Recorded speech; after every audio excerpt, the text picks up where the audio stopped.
Баршаңызға сәлем достар. Бүгін сіздермен осындай ерекше, өте дәмді, хош иісті қарбыздың қабығынан варенье дайындайтын боламыз, яғни тосап. Сондай әдемі сарғыш түсте қарбыздың қабығынан ең бюджетті вареньені барлығыңызға жасап көруге кеңес беремін.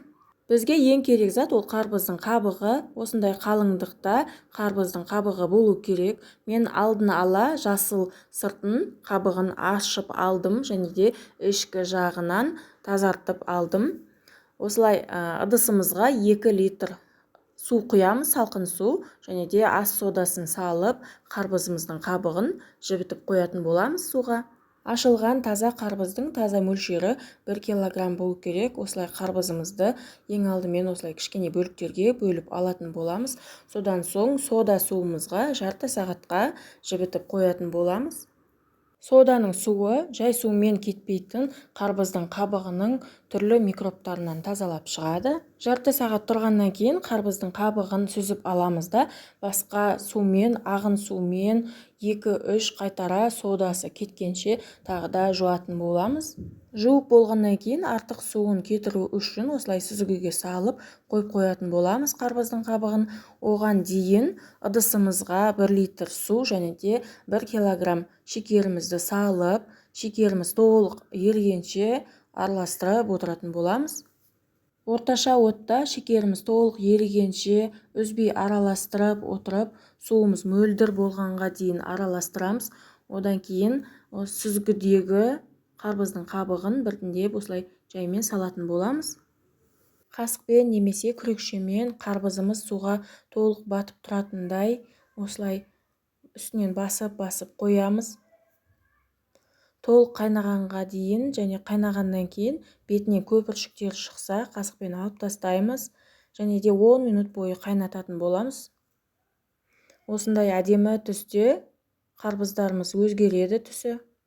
10 минут қайнағаннан кейін астын өшіріп, бетін жауып, толық суығанға дейін қойып қоямыз. Менде осы толық суыды және де екінші рет қайнататын боламыз. Екінші рет тағы да 10 минут қайнататын боламыз. 10 минут қайнағаннан кейін тағы да астын өшіріп, толық суытатын боламыз. Бұл видеода менде бір түн уақыт өтті. Алдын 2 рет қайнаған қарбыздың қабығы, бұл 3-ші рет қайнауы.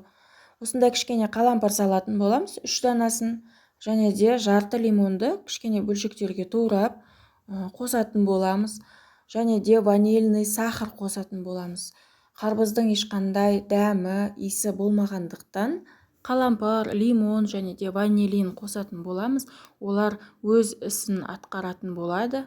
Соның есебінен бізде хош иісті, өзгеше дәмді қарбыздың қабығынан әдемі варенье шығатын болады. Лимон мен қалампыр салғаннан кейін осы 3-ші қайнауында шамамен 1 сағаттай уақыт қайнататын боламыз.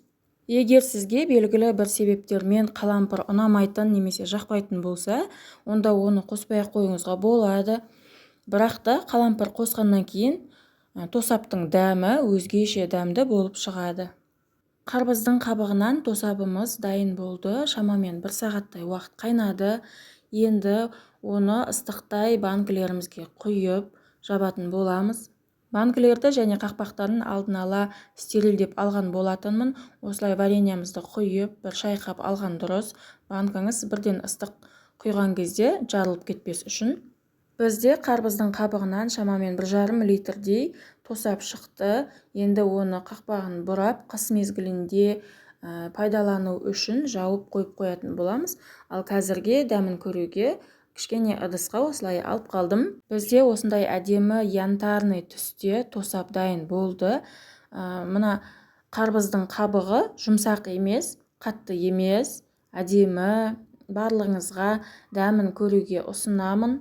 Жасалу жолы ешқандай қиын емес, және де қолжетімді заттардан жасалатын өзгеше дәмді тосапты барлығыңызға жасап көруге кеңес беремін. Келесі кездескенше қош сау болыңыздар.